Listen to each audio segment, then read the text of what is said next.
Hi everyone, happy morning. இன்றைக்கி ஒரு sister வந்து ரிப்பீட்டடாக வந்து ஒரு 2-3 வீடியோஸில் வந்து கேட்டிருந்தாங்க 5 பவுன் 15% வேஸ்டேஜ் இருக்குது, எவ்வளோ அமௌண்ட் வரும் ஜிஎஸ்டி சேர்த்து அப்படின்னு கேட்டிருந்தாங்க.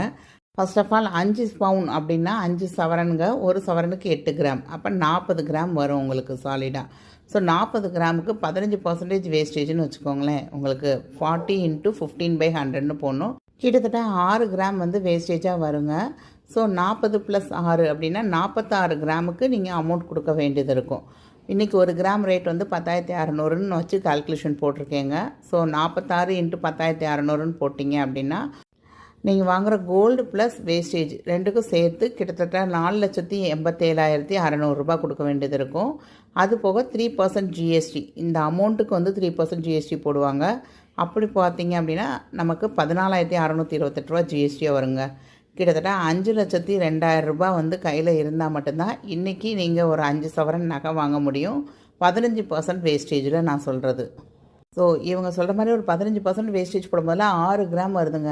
6 கிராம் அப்படின்னா கிட்டத்தட்ட ஒரு 63,600 ரூபா வந்து நம்ம வந்து செய்கூலி சேதாரமாகவே கொடுக்க வேண்டியது இருக்குது. அந்த 63,600க்கு ஒரு 3% ஜிஎஸ்டி போடுவாங்க.